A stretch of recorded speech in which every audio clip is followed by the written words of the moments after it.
have heard, I get to serve at the landing as our mobilization manager. So I like to say that I connect God's people to God's word.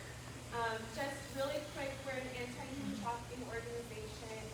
We serve survivors of human trafficking and people that have been commercially sexually exploited with a trauma-informed approach fueled by the love of Christ. So we have our three main programs that I'll get to tell you about later.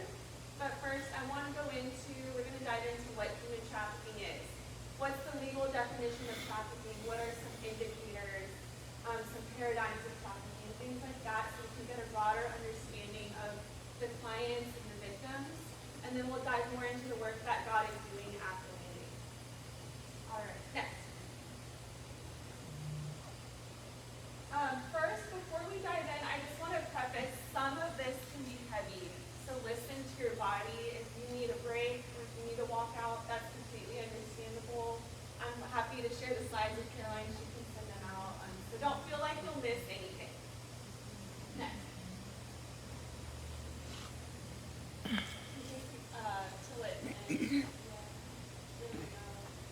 Okay. So exploitation is when you treat someone unfairly for personal benefit or gain. Next. There's two types. We have labor exploitation, when you're treating workers unfairly, and then sexual exploitation, when you're treating someone unfairly for your own personal benefit or gain because of their attractiveness or sexuality. Next.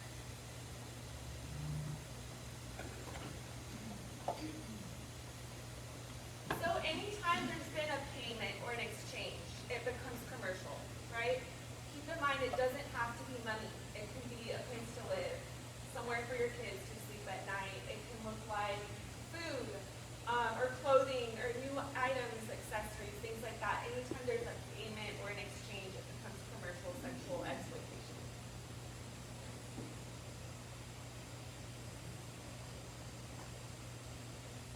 So this is the legal definition that the criminal justice system uses to convict someone of human trafficking.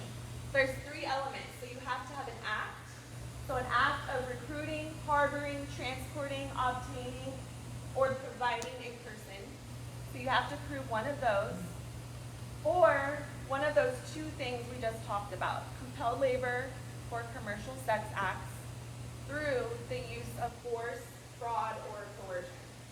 So you have to have all three of those elements, but only one of each. Oftentimes there's overlap, right? There might be force and fraud. There might be someone was labor trafficked first and then sex trafficked. So sometimes it can be overlapping, but it's still a hard crime to prosecute because oftentimes the victims don't want to testify against their trafficker.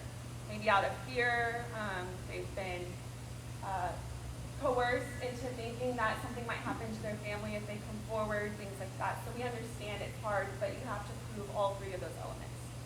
Next.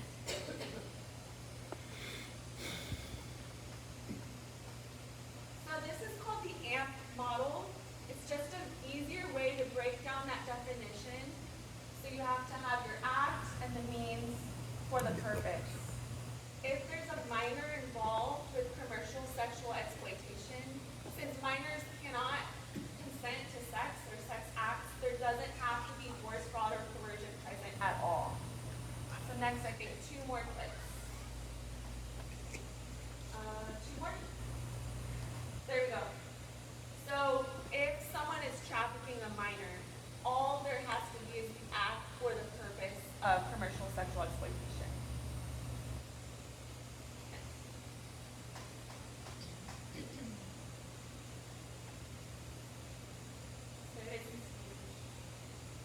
And then if they're under the age of 18, no force, fraud, or coercion. These are examples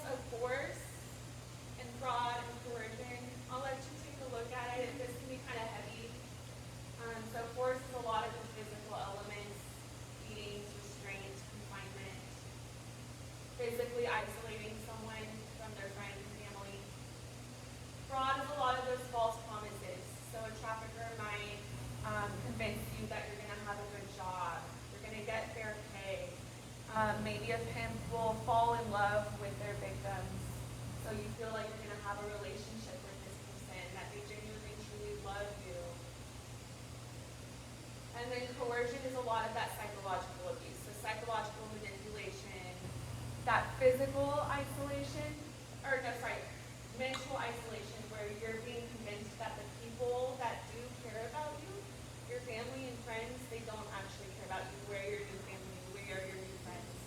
You also have blackmail in there and document confiscation. These are some examples of industries where labor trafficking might be seen in Texas or in the state for that matter. Agriculture, bedding rings, construction, health and beauty services, so like salons, spas, massage parlors, landscaping, restaurant, food, and then those traveling door-to-door sales. And then sex trafficking, we have streets at the top. So a little bit about the landing. We're located on a street known in Houston. It's known around the world. It's called Bissonnette.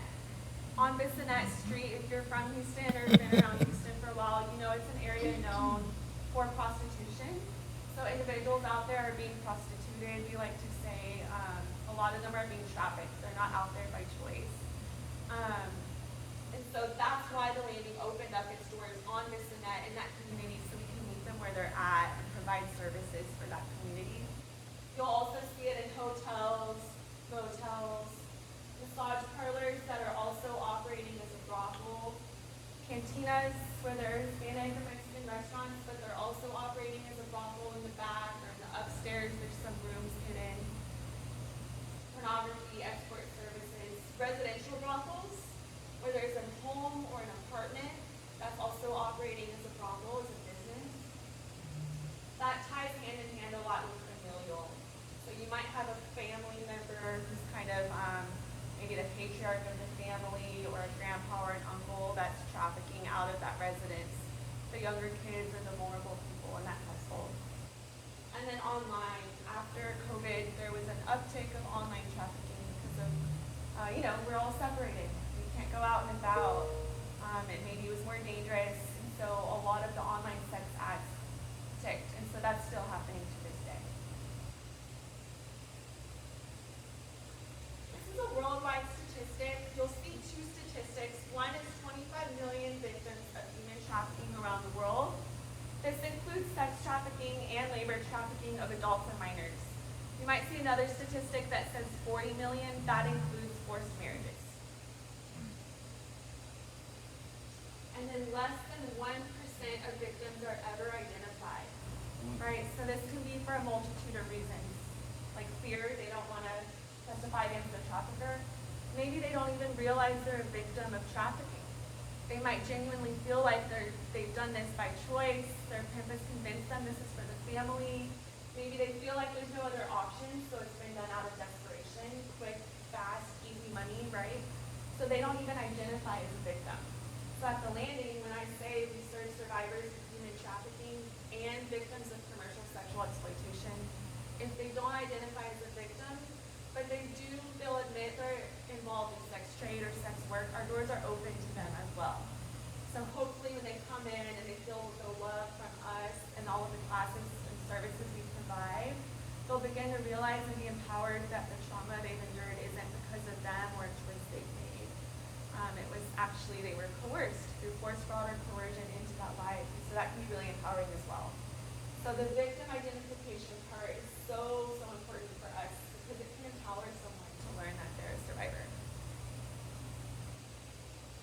In Texas, there's more than 313,000 victims of trafficking. And of that number, 80,000 are children. Very crazy to think about, right? So 313,000 combined, and then 80,000 are kids. These are some statistics about child sex trafficking in Texas. So there's 80,000 victims that are children. The state of Texas spends $6.6 billion on this cause. They care a lot about sex trafficking of children. And then the average age of youth is first commercially sexually exploited is 14 to 16. That statistic teeter-totters between 14, 15, and 16. So there's a process that predators use called grooming. When they're grooming, they're going to target a victim and learn information about that victim, right? I like to say they're targeting a vulnerability, actually. So we all have vulnerabilities. We're all vulnerable in some sense, right? So when they're targeting that push factor, they're going to learn from you. Is there conflict in your household? Is there physical abuse? Is there poverty? Is there too much control? And then they're going to give the opposite to make you feel connected and loved and accepted. So what are those pull factors? So that might be love, new family, new relationships, acceptance, maybe normalizing that this is normal, it's a way of life. Independence, sometimes it can be substance abuse, things like that. So that's why when a trafficker, they're going to hone in on a vulnerability. So if that person is poor, they're going to send them nice things. Maybe that person has low self-worth, low self-esteem. They're going to fluff them up, tell them how beautiful they are, how loved they are. Maybe they come from a really controlling household where there's too many rules and restrictions. Or maybe that kiddo or that vulnerable person perceives that to be the case, right? So they're going to lure them by saying, you can have freedom with us. You'll have freedom. We know it's not true freedom, but come be free. We're your friends. We're your family. We care about you. We love you. All those things. So you can kind of see that process of grooming begin to take place. So these are the steps. We'll start at the top. They're going to target that victim or that vulnerability. They're going to gain that information from you. That's important. They want to know what is it about this person that we can pull them. They're going to meet that need and then isolate them. Then the abuse begins and they've got control at that point. And this can take months. This can take years. Sometimes kiddos are communicating with someone on the phone, messaging on these apps for months before they're ever meet this person or convinced to go to the park and meet this person there. And so at that point, this kid or this vulnerable person believes this to not be a stranger, right? They genuinely feel like they know this person because this person loves them, cares about them, and they've been coerced and manipulated at this point to where they feel trusted by this new individual. Okay, this is a map of Houston provided by HPD. In trafficking, think of a triangle. There's 3 individuals involved. So you have your pimp or your trafficker. And then you have the supply, which is the victim. And then the demand, which is the buyers. So the people buying sex. Every single dot is a crime related to trafficking. So it can be either of those. So a victim might be arrested for prostitution. Maybe they did a sting operation and caught the trafficker. Or maybe they just witnessed someone getting into a car and they've arrested that person. It's a buyer. So any of these dots could be any 3 of those triangle points. So you can see some hot spots, right? What do you notice? What are some hot spots that kind of pop out to you immediately? Right in our area. Right in our area where we are. Yeah, downtown. You said in our area.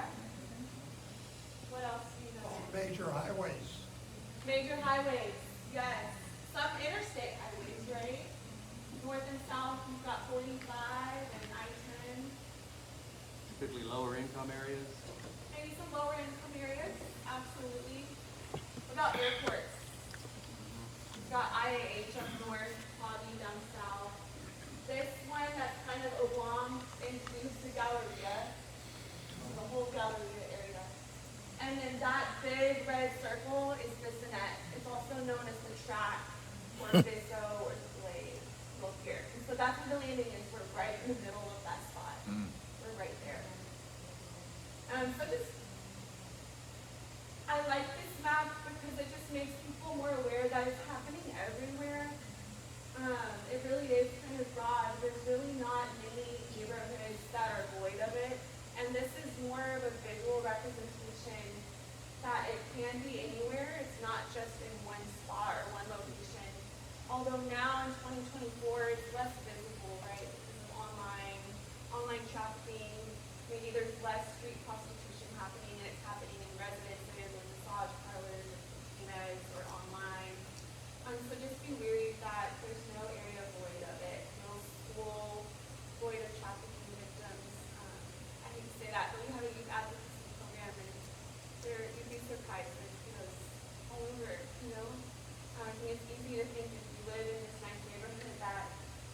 no way it's happening here in our household, but it is.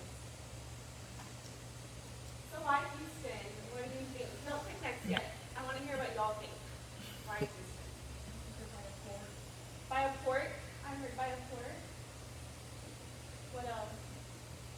A lot of people, a lot of money. A lot of people, high population, and then a lot of money. So wealth, exactly. Diversity. Sorry? It's more diverse. More diverse, exactly. It's more diverse. Okay, next. One more. Oh, I forget. Okay, a few more. There you go. So y'all are exactly right. Y'all got all of them. We have a high population. We love Houston because it's so diverse. Travel, we've got the port. We have an international airport and a domestic airport as well. Lots of wealth and then diversity. So imagine a small town. You get to know everybody. Maybe they all look the same. It would be really easy to spot if there's people in and out all the time, right? But Houston, we love it so much for all of these reasons, but it also makes it an ideal environment for traffickers to kind of just hide under the radar. It can be swept under the rug easily. It's not as noticeable. So Houston, or any big city for that matter, is a hub for trafficking. So now we're going to talk about some identifiers. So we have physical indicators and behavioral indicators. Keep an eye out for all of these physical indicators. Someone might be malnourished. They might have a lot of cards, different forms of payment, or room cards for different hotels on them. Their appearance might appear maybe inappropriate for the occasion or the event or the season. Multiple cell phones. You might see signs of abuse. Dental care is a big one too. Maybe they don't have insurance, so they're unable to go and receive dental care. Change in appearance. This one's a big one, especially for kiddos. We'll notice youth, our youth clients, sometimes will have a brand new purse, brand new nails or hair that maybe we know they couldn't have afforded that on their own, or we know your mom wouldn't have provided that for you, you know? So it's okay to question, like, who's giving you these nice things? And it might be someone they're talking to online, sending it to them, or someone they've kind of built this relationship with. So it's okay to question our kiddos that show up with brand new things. Of course, increased sexual activity if they're a minor. Also, if they're a minor, a lot of older friends. And then they do not trust authority or law enforcement. And authority could be us too. Us as case managers at the landing, or someone that they view to be an authority. They might not trust you. These are, behavioral as well. So one that's not on here that I want to talk about is ways to cope. So drug use, substance abuse, and alcohol abuse as well. Some of this might have been introduced to them while they were in the life, or maybe it's the way they are choosing to cope. And so we have to use God's eyes, right, and not judge them if they are abusing substances or alcohol. But that is common. It goes hand in hand with a lot of our clients.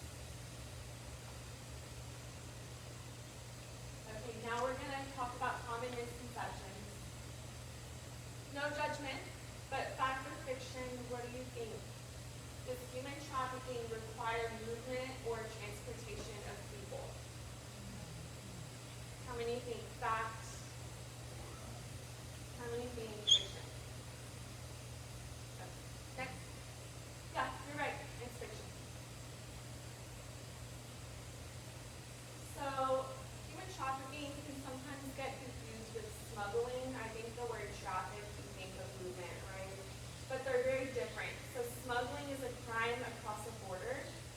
Trafficking is not. Trafficking can start in Houston and stay in Houston. Smuggling is voluntary. That commodity is the transportation.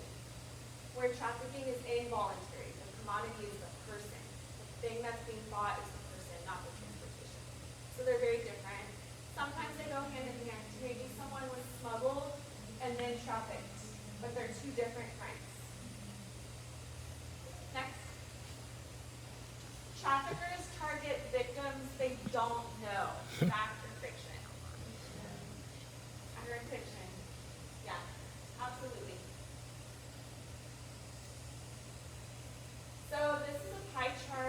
done out of Covenant House in New York. The study was done with youth that were trafficked, but we think it's a pretty fair representation of what it would look like nationally. Only 9% were trafficked by a stranger. 36% by immediate family, plus 14% by friends and family. 14% by employers, so that was probably labor trafficking, or started off that way. And then 27% by a boyfriend. Keep in mind, this is perceived, it's their perception. They got to know this person, probably through that process of grooming. So I might think that your trafficker was a stranger to you, and they probably started off as a stranger. But through grooming, they built this relationship, that trust, that rapport with this individual. So they report that they were trafficked by their boyfriend or a friend of family. That only 9% by strangers. So it's people we know. It's people we know. I think it can be a disservice to just assume that every case of trafficking is someone being kidnapped by a complete stranger and then trafficked. It does happen, right? We see it, we hear about it, it happens. But it's not always the case. Males make up over 1/3 of child trafficking victims. What do you think? Fact or fiction? I hear a little bit of both. Okay, let's see what it is. It's fact. So males make over 1/3, I think it's 36% of child trafficking victims are males. Yeah, 36%. 7% of them are actually missing children. They're reported to the National Center for Missing and Exploited Children. And 8% of these young boys in our communities were trafficked through online sex apps. So it's not always girls, right? These are some reporting numbers. Real quick, 911, of course, if there's an emergency. We're about to go over protocol for the church. So you'll have these, and then we'll go over protocol. National Human Trafficking Hotline. It says hotline, but we at the landing kind of view it more as a tip line. So if you notice something suspicious and you just want to report a tip, you can do that. It can function as a hotline, but it's not as helpful as maybe like HPV buys or like shelters, just depending on that person's needs. So HPV buys is the police department. They have an entire unit called Vice dedicated to human trafficking, in tandem with gambling and a few other efforts, but they are focused on trafficking. They know about the landing. We get to work with them sometimes in some partnerships, so they're a good number to call. If there's children involved, DFPS, Department of Family and Protective Services, if you call them, and then the landing, we take referrals. So I'll tell you more about the landing right now so you know about the services out there.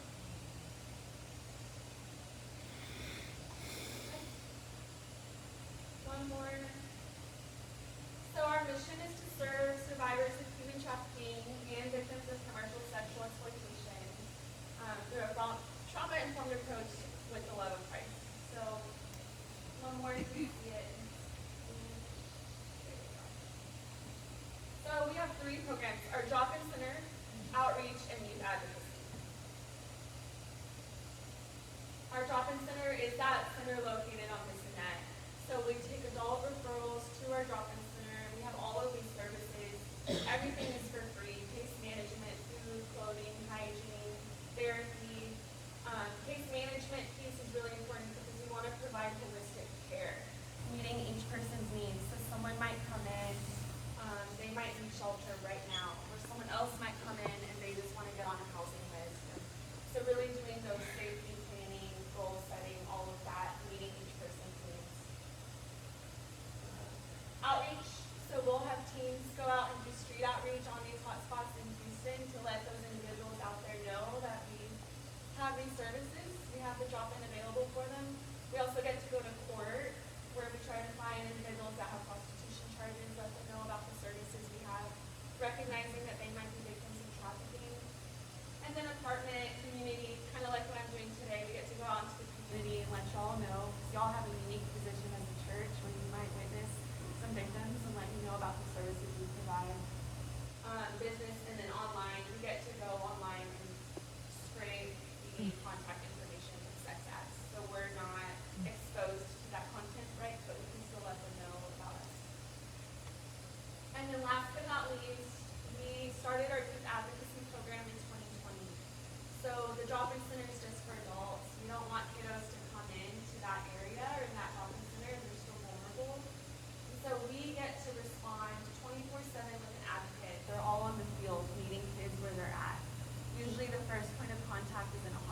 setting. So we get to show up with food and some clothes. We're there before the forensic exam takes place and build that trust and relationship with that kid.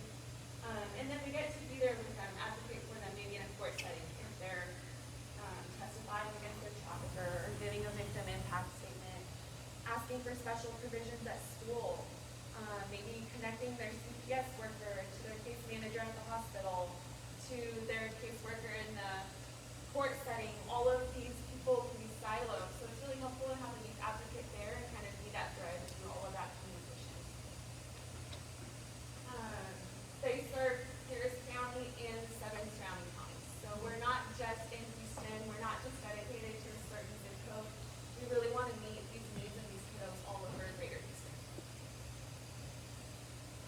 For impact so far, I think the greatest takeaway from this slide is that 78% of our clients are now identifying as victims of trafficking, which is kind of beautiful and really empowering for us, considering around the world that statistic is just 1%, right?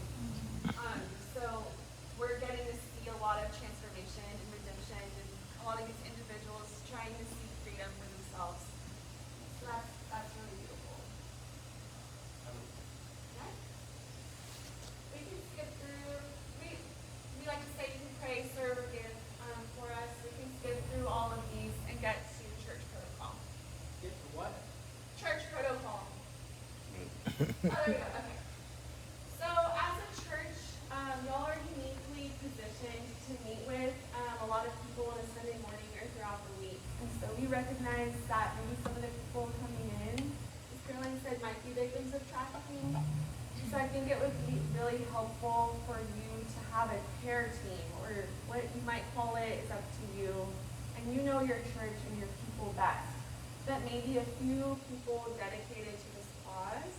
And then ideally they would come to our training and receive the full training on how trauma affects the brain, more information on victims and what their life might look like. So that way, when you do encounter someone, we're approaching them with care and tenderness, not making assumptions, non-judgmental, things like that, to make sure they get the help they deserve. So I kind of worded it this way, but feel free to tailor it to how your church system internally is already working. So you'll have a few people on a care team. So if you are not on the care team, but you think someone might need help, let someone on the care team know, because they are positioned to be able to do this on a Sunday morning. They're available. You know, other people might be greeting or running around getting the food and cookies out, making sure there's someone dedicated to this cause. Always bring them to a private place. You don't want to approach them or have them approach you and feel like they have to spill part of their story in a public setting. So having a special room, I think it's helpful to have fidget toys around, dimmer lights, especially if they've just been through some trauma this weekend. You don't know what they're walking in from, right? So approaching them with care. I will say, don't assume that they're a victim. I think that can be detrimental to just assume that maybe they're being trafficked, if that makes sense. But maybe just kind of asking, like, how are you doing? What's going on? I can sense, something might be off with you today. Or you don't seem your best self. How can we help? Asking those open-ended questions is really helpful. Trying to avoid those yes or no questions. Like, are you okay? Because then the answer is either yes or no, but you don't get them to open up more. So listen, allow them to speak freely and without judgment, and then always wanting to offer help. Just coming from that stance that we're here to help you. I want to meet you where you're at. What are your needs? How can we help you meet these needs? One more. Number one, if they're not safe or they feel unsafe, maybe there's someone outside watching them, waiting for them. Maybe they don't want to go back home. Church might be where they feel like is home, or where they feel like is the safest place for them. Making sure they're safe. So that might look like keeping them there until help arrives, whether it's police, or making sure they get safely to a shelter. Each situation's different, so you'll kind of have to use your best judgment. That's why the care team is really important. But then having access to these resources. So the landing, of course, if you're you have a 24/7 crisis hotline. You can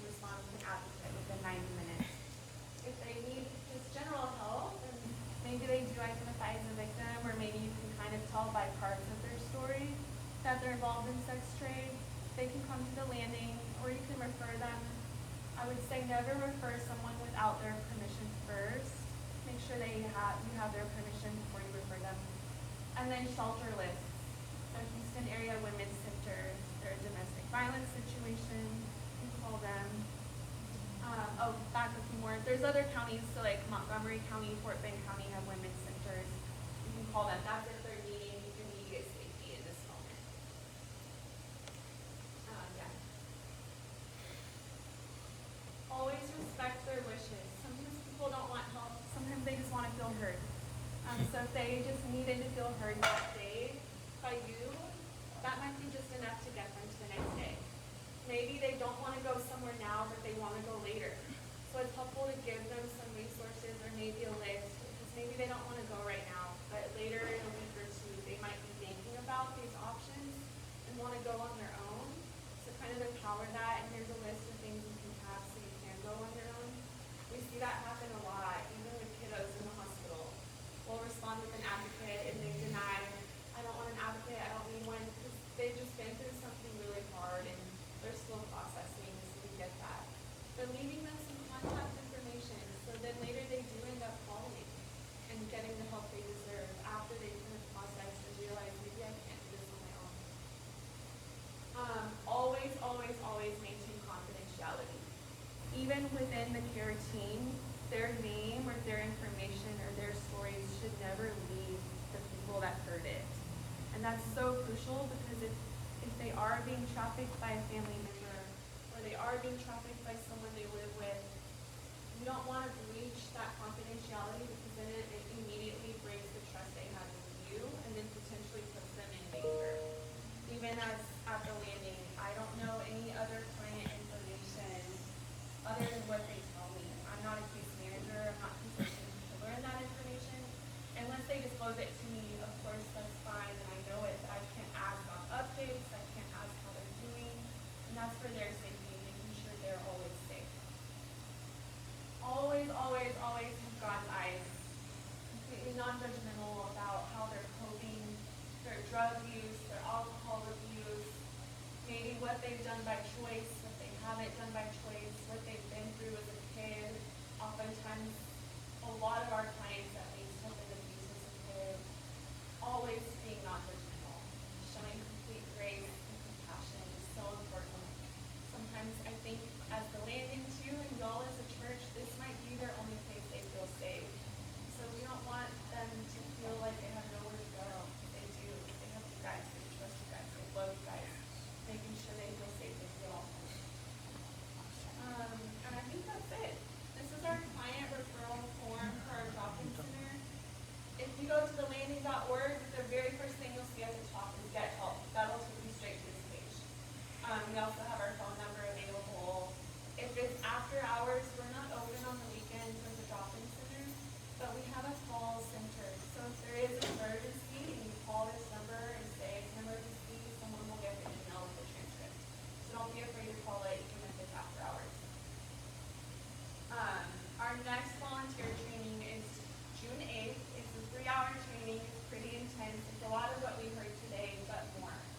If you're interested, personally interested, I would love for you to join that. Maybe as y'all meet and kind of discuss strategy and how we move forward, making sure that all care members come to this training for a more in-depth session on trafficking. But that's there if you need it, and I have a few things that I want to leave with you guys. One is our brochures. You're welcome to leave these where you want for individuals, but it very clearly states our purpose, our mission statement. 2, we have these cards that are called outreach cards. Oops, that's not them. They don't say trafficking on them or commercial sexual exploitation, anything like that. They just mention our services. So I'll read it to you. No matter where you are, we will meet you on your journey. It has our hours, and then things that we have: food, clothing, hygiene products, lockers, IV support, housing referrals, things like that, so that you can at least offer it without assuming that maybe they're a victim of trafficking. You don't want someone to feel judged by you, right? But it's okay to maybe leave this, and then they can call on their own leaders. So I've left these here for you guys to have. You can position them where you think it would be helpful, or hold on to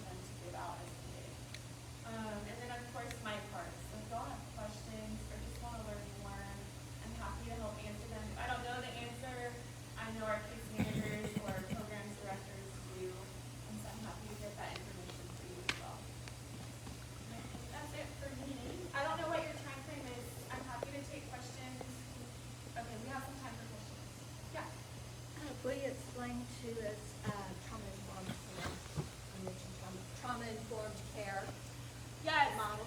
Yeah, she asked about trauma-informed care. So we are dealing with people that